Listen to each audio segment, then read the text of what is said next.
पदाधिकारी, सर्व संघटना, मंडळाच्या सर्व समित्याचे सन्माननीय सदस्य, मंडळातील सर्व अधिकारी व कर्मचारी या सर्वांच्या भोभव सहकार्यामुळेच आज दिनांक 5 मे 2025 रोजी उच्च माध्यमिक प्रमाणपत्र परीक्षेचा म्हणजे 12वीचा परीक्षेचा निकाल जाहीर करताना मला मनस्वी आनंद होत आहे। परीक्षेतील सर्व उत्तीर्ण विद्यार्थी, त्यांचे पालक, त्यांना मार्गदर्शन करणारे त्यांचे शिक्षक यांचे मनपूर्वक अभिनंदन। उत्तीर्ण झालेल्या विद्यार्थ्यांना पुढील शैक्षणिक वाटचालीसाठी शुभेच्छा।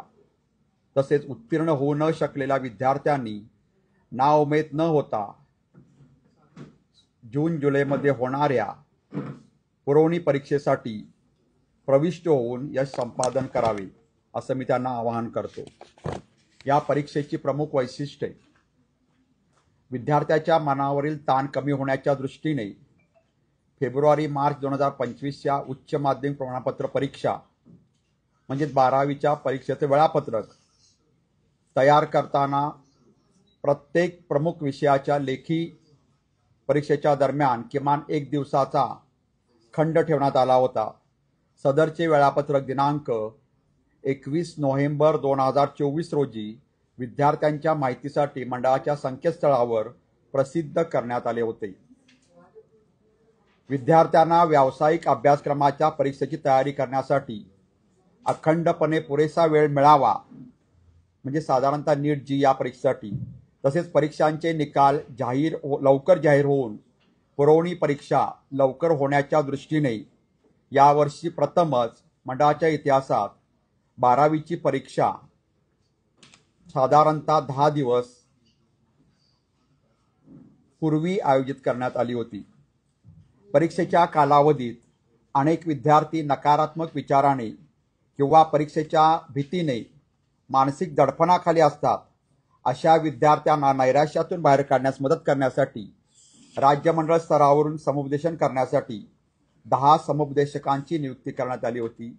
तसेच विद्यार्थ्यांना मार्गदर्शन करण्यासाठी व त्यांच्या शंकांचे निरसन करण्यासाठी विभागीय मंडळ स्तरावर सुद्धा जिल्हानिहाय समुपदेशकांची नियुक्ती करण्यात आली होती। तसेच राज्य मंडळ व 9 विभागीय मंडळात नियंत्रण कक्ष कार्यरत करून हेल्पलाईन सुविधा उपलब्ध करून देण्यात आली होती। उच्च माध्यमिक प्रमाणपत्र परीक्षा म्हणजे 12वीच्या परीक्षा फेब्रुवारी-मार्च 2025 करता एकूण 154 विषयासाठी परीक्षा घेण्यात आली। विज्ञान शाखेसाठी इंग्रजी, मराठी, हिंदी आणि उर्दू या 4 माध्यमातून व इतर शाखांसाठी इंग्रजी, मराठी, हिंदी, उर्दू, गुजराती व कन्नड या 6 माध्यमांसाठी विद्यार्थ्यांनी मंडळाकडे नोंदणी केली होती। फेब्रुवारी-मार्च 2025च्या परीक्षेमध्ये प्रात्यक्षिक, तोंडी व अंतर्गत परीक्षेचे श्रेणी इत्यादीचे गुण पोर्टलवर ऑनलाईन पद्धतीने भरून घेण्यात आले होते। तसेच 12वी परीक्षेत प्रविष्ट झालेल्या खेळाडूंचे गुण यावर्षी क्रीडा प्रस्ताव क्रीडा विभागाकडून ऑनलाईन पद्धतीने स्वीकारण्यात आले। तसेच विभागीय मंडळ स्तरावर सुद्धा याची गैरमार्ग प्रतिबंधक योजना यावर्षी माननीय मुख्यमंत्री महोदय यांच्या 100 दिवसांच्या कृती आराखडा कार्यक्रमांतर्गत माननीय शिक्षण मंत्री महोदय, माननीय शिक्षण राज्यमंत्री महोदय यांच्या मार्गदर्शनाखाली शासनाने दिलेल्या निर्देशानुसार राज्यात कॉपीमुक्त अभियानांतर्गत सर्व माध्यमिक व उच्च माध्यमिक शाळांमध्ये 20 जानेवारी 2025 ते 26 जानेवारी 2025 या कालावधीमध्ये जनजागृती सप्ताह आयोजित करण्यात आला होता। माननीय मुख्यमंत्री महोदय तसेच माननीय उपमुख्यमंत्री महोदय, माननीय शिक्षण मंत्री महोदय, माननीय शिक्षण राज्यमंत्री महोदय यांच्या समेत माननीय मुख्यमंत्री महोदय यांच्या अध्यक्षतेखाली 11 फेब्रुवारी 2025 रोजी व्हीसी द्वारे मंडळाच्या इयत्ता 12वी व 10वीच्या परीक्षेसंदर्भात माननीय मुख्य सचिव, माननीय प्रधान सचिव शालेय शिक्षण, माननीय आयुक्त शालेय शिक्षण, सर्व माननीय विभागीय आयुक्त, जिल्हाधिकारी, सर्व पोलीस आयुक्त, सर्व पोलीस अधीक्षक व माननीय मुख्य कार्यकारी अधिकारी, राज्य मंडळ अध्यक्ष, विभागीय मंडळ अध्यक्ष यांची व्हीसी आयोजित करण्यात आली होती आणि यामध्ये यावर्षीच्या परीक्षा कॉपीमुक्त व भयमुक्त वातावरणात पार पडतील याच्या दृष्टीने जिल्हास्तरीय प्रशासन यंत्रणेने सहकार्य करावे असे निर्देश माननीय मुख्यमंत्री महोदयांनी दिले होते। तसेच माननीय मुख्य सचिव महोदय यांनी माननीय प्रधान सचिव शालेय शिक्षण, माननीय आयुक्त शालेय शिक्षण, राज्यातील सर्व विभागीय आयुक्त, सर्व जिल्हाधिकारी, सर्व पोलीस अधीक्षक, सर्व पोलीस आयुक्त, सर्व मुख्य कार्यकारी अधिकारी, सर्व विभागीय मंडळाचे अध्यक्ष यांची दूरचित्रपणाद्वारे बैठक घेतली होती व सदर बैठकीमध्ये 10वी व 12वीच्या कॉपी प्रकरणावर पूर्णतः प्रतिबंध करण्यासाठी राज्यभर कॉपीमुक्त अभियान यशस्वी करण्याचे आवाहन माननीय मुख्य सचिव महोदय यांनी केले होते। फेब्रुवारी-मार्च 2025च्या इयत्ता 12वीच्या परीक्षा निकोप वातावरणात पार पाडण्यासाठी यावर्षी आपल्याला माहित आहे की सन 2021 व सन 2022 या दोन परीक्षा वगळून मागील 5 वर्षाच्या म्हणजे फेब्रुवारी-मार्च 2018, 19, 2020, 2023 व 2024 या परीक्षा केंद्रांवर ज्या ठिकाणी या परीक्षांवर कॉपी केसेस किंवा गैरमार्ग प्रकरणे सापडली होती अशा परीक्षा केंद्रावरील सर्व केंद्र संचालक, सर्व पर्यवेक्षक, परीक्षेशी संबंधित सर्व व्यक्तींची नियुक्ती सदर केंद्रावर समाविष्ट असणाऱ्या शाळेतील शिक्षक व कर्मचाऱ्यांव्यतिरिक्त इतर अन्य शाळा व उच्च माध्यमिक विद्यालयातील शिक्षक व शिक्षकेतर कर्मचारी यांच्यामधून करण्यात आली होती। त्यानुसार राज्यामध्ये फेब्रुवारी-मार्च 2025 ची परीक्षा 3373 केंद्रावर झाली होती। त्यापैकी 818 केंद्रावरून आपण केंद्र संचालक, पर्यवेक्षक व परीक्षेशी संबंधित सर्व यंत्रणा आपण बदलली होती। तसेच आपण असे सुद्धा डिक्लेअर केले होते की फेब्रुवारी-मार्च 2025 परीक्षेमध्ये ज्या केंद्रावर गैरमार्ग प्रकरणे होतील त्या केंद्राची मान्यता येथून पुढे कायमस्वरूपी रद्द करण्यात येईल।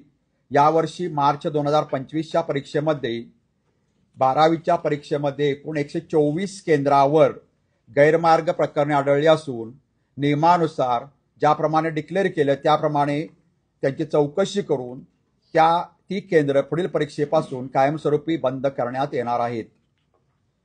माननीय विभागीय आयुक्त, माननीय जिल्हाधिकारी, माननीय मुख्य कार्यकारी अधिकारी, माननीय पोलीस अधीक्षक, माननीय पोलीस आयुक्त यांना अर्धशासकीय पत्राद्वारे माननीय शिक्षण आयुक्त, राज्यमंडळ अध्यक्ष यांनी गैरमार्गाविरुद्ध लढा हे अभियान यशस्वी होण्यासाठी अर्धशासकीय पत्राने कळवण्यात आलेले होते। परीक्षा काळातील संभाव्य गैरप्रकारांना आळा घालण्यासाठी यावर्षी आपण विविध उपाय केले। त्यामध्ये 271 भरारी पथकं तर मंडळाच्या नेमप्रमाणे होतीच, त्याशिवाय जिल्हा प्रशासनातील इतर अनेक अधिकाऱ्यांची भरारी पथके यावर्षी आपण स्थापन केली होती आणि त्यामुळे यावर्षी दरवर्षीपेक्षा गैरमार्गाची प्रकरणे निश्चितपणे कमी झालेली होती। सदर परीक्षेसाठी नियुक्त केलेले सहाय्यक परिरक्षक म्हणजे जे कस्टडीतून केंद्रावर क्वेश्चन पेपर म्हणजे प्रश्नपत्रिका घेऊन जातात त्यांना नेमप्रमाणे गोपनीय पाकिटं घेतल्यापासून म्हणजे प्रश्नपत्रिकेची गोपनीय पाकिटं घेतल्यापासून ते परीक्षा केंद्रापर्यंत केंद्र संचालकाला हँडल म्हणजे डिलिव्हर करण्यासाठी त्यांच्या मोबाईलवर चित्रीकरण करण्यात आलेलं होतं आणि त्यानुसार परीक्षा केंद्रावर योग्य पद्धतीने ही प्रश्नपत्रिकेची पाकिटे पोहोचवतील याची तंतोतंत काळजी घेण्यात आली होती। गतवर्षीप्रमाणे फेब्रुवारी-मार्च 2025 परीक्षेसाठी पेपरच्या निर्धारित वेळेपेक्षा 10 मिनिटं अधिकची वेळ देण्यात आली होती। त्याचबरोबर फेब्रुवारी-मार्च 2025च्या परीक्षेसाठी मागील वर्षीपासून सुरू केलेला आपल्या उत्तरपत्रिकेच्या मागील पृष्ठावरील ज्या काही सूचना आहेत म्हणजे विद्यार्थ्यांना गैरमार्ग गेल्यानंतर कोणत्या त्यांना शिस्तभंगाची त्यांच्यावर कारवाई कशी होऊ शकते याबद्दल सूचना वाचण्यासाठी विद्यार्थ्यांना आवाहन केले होते आणि त्याच्या सूचना सुद्धा समक्ष विद्यार्थ्यांसमोर वाचण्यात आलेल्या होत्या।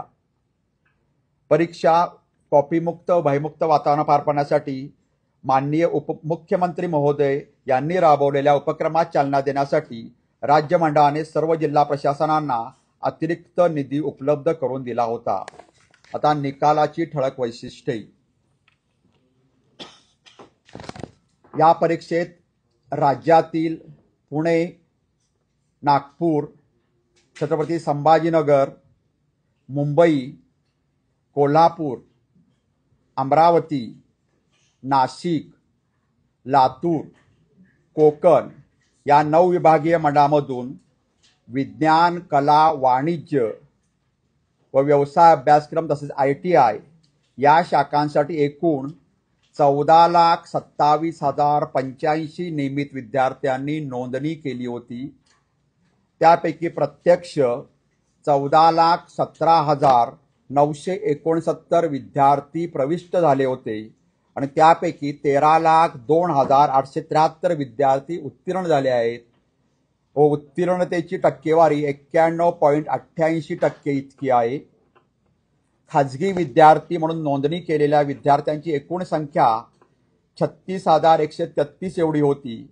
त्यापैकी 35,697 विद्यार्थी प्रविष्ट झाले आणि त्यापैकी 29,892 विद्यार्थी उत्तीर्ण झाले। या खाजगी विद्यार्थ्यांची म्हणजे 17 नंबरला आपण एक्सटर्नल विद्यार्थी म्हणतो त्यांच्या उत्तीर्णतेची टक्केवारी 73.73% इतकी आहे। या परीक्षेत राज्यातील 9 विभागीय मंडळामधून सर्व शाखांमधून एकूण 42,388 रिपीटर म्हणजे पुनर्परीक्षार्थी विद्यार्थ्यांनी नोंदणी केली होती। त्यापैकी 42,024 विद्यार्थी प्रत्यक्ष परीक्षेत प्रविष्ट झाले आणि त्यापैकी 15,823 पुनर्परीक्षार्थी विद्यार्थी उत्तीर्ण झाले व त्यांची एकूण उत्तीर्ण टक्केवारी 37.65% इतकी आहे। या परीक्षेत राज्यातील 9 विभागीय मंडळामधून 7,310 दिव्यांग विद्यार्थ्यांनी नोंदणी केली होती। त्यापैकी 7,258 विद्यार्थी म्हणजे दिव्यांग विद्यार्थी प्रत्यक्ष परीक्षेस प्रविष्ट झाले आणि त्यापैकी 6,705 दिव्यांग विद्यार्थी उत्तीर्ण झाले व दिव्यांग विद्यार्थ्यांची उत्तीर्णतेची एकूण टक्केवारी 92.38% इतकी आहे। 12वी परीक्षेस नोंदणी केलेल्या सर्व पात्र दिव्यांग विद्यार्थ्यांना प्रचलित नियमाप्रमाणे सवलतीचे गुण देण्यात आलेले आहेत। सर्व या 9 विभागीय मंडळामधून नियमित विद्यार्थ्यांचा नेहमीप्रमाणे कोकण विभागाचा निकाल 96.74% इतका सर्वाधिक असून सर्वात कमी निकाल लातूर विभागाचा 89.46% इतका आहे।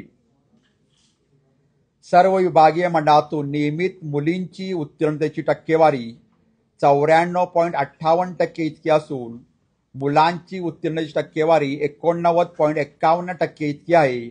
म्हणजेच नेहमीप्रमाणे मुलींनी निकालात बाजी मारली असून मुलींची उत्तीर्णतेची टक्केवारी मुलांपेक्षा 5.07% अधिकची आहे। 12वी परीक्षेसाठी एकूण 154 विषयांची परीक्षा घेण्यात आली होती। त्यापैकी 37 विषयांचा निकाल 100% लागलेला आहे। उच्च माध्यमिक प्रमाणपत्र परीक्षा मार्च-एप्रिल 2022 ते मार्च-एप्रिल फेब्रुवारी-मार्च 2025 याचं जर सरास बघितलं तर 22चा निकाल होता 94.22%, 23ची उत्तीर्णतेची टक्केवारी होती 91.25%, 24ची उत्तीर्णतेची टक्केवारी होती 93.67% आणि 25ची उत्तीर्णतेची टक्केवारी आहे 91.88%। म्हणजे मागील वर्षीपेक्षा फेब्रुवारी-मार्च 2024चा निकाल 93.37% होता आणि या वर्षीचा निकाल म्हणजे फेब्रुवारी-मार्च 25चा निकाल हा 91.88% इतका आहे। म्हणजे मागील परीक्षेपेक्षा या परीक्षेचा निकाल 1.49% ने कमी आहे। खेळाडू, NCC, स्काउट गाईडच्या विद्यार्थ्यांना शासन निर्णयानुसार सवलतीचे वाढीव गुण देण्यात आलेले आहेत। त्यानुसार 20,943 विद्यार्थ्यांना क्रीडा सवलत किंवा स्काउट व गाईडचे जादा सहभागाचे किंवा प्रावीण्याचे गुण देण्यात आलेले आहेत।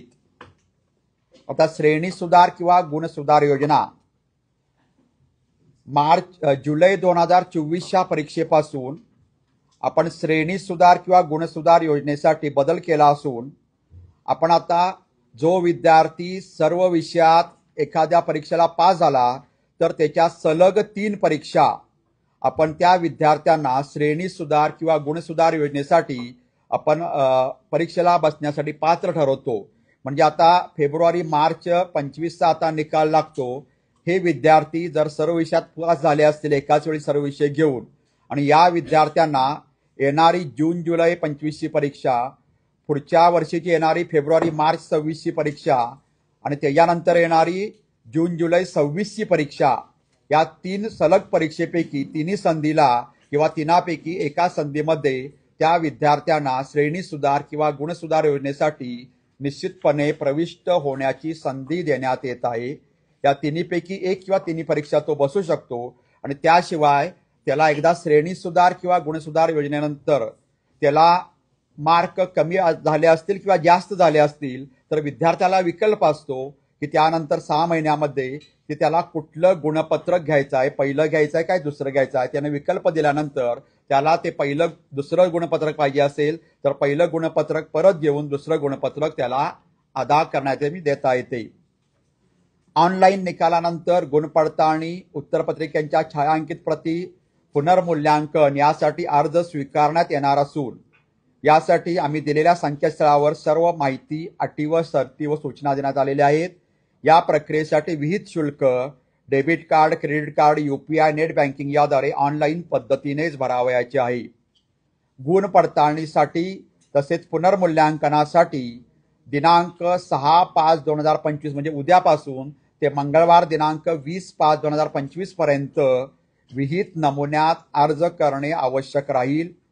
गुण पडताळणीसाठी प्रति विषय 50 रुपये इतके ऑनलाईन शुल्क मंडळाकडे जमा करायचे आहे.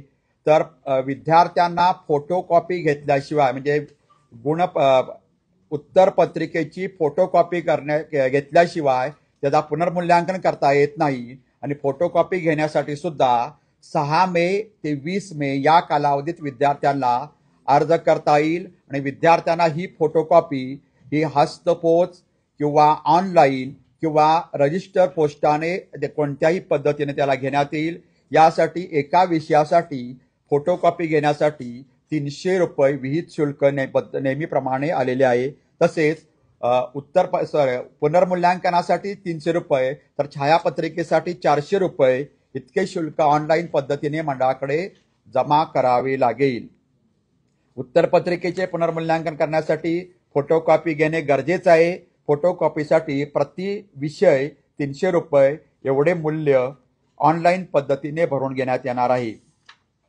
विविध स्पर्धा परीक्षा तसेच विविध प्रोफेशनल परीक्षा किंवा प्रवेश पात्रता परीक्षा म्हणजे उदाहरणार्थ JEE, नीट यासारख्या ज्या प्रवेश परीक्षा असतात त्या विद्यार्थ्यांच्या उत्तरपत्रिकेची गुणपडताळणी तसेच छायाप्रत व पुनर्मूल्यांकन तातडीने करून देण्याच्या सूचना सर्व विभागीय मंडळांना देण्यात आल्या आहे. त्यासाठी सदर परीक्षेच्या प्रवेशपत्राची प्रत विषय शिक्षकांच्या अभिप्रायासोबत अपलोड करावी लागेल.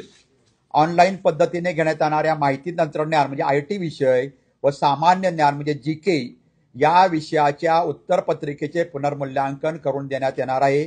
त्यासाठी देखील उपरोक्त पद्धतीने ऑनलाईन अर्ज करणे व ऑनलाईन शुल्क भरणे आवश्यक राहील. विद्यार्थ्यांना त्यांचा निकाल व त्या अनुषंगिक येणारे प्रश्न यावर मार्गदर्शन करण्यासाठी राज्य मंडळाकडून तसेच विभागीय मंडळाकडून समुपदेशक नेमण्यात आलेले आहेत.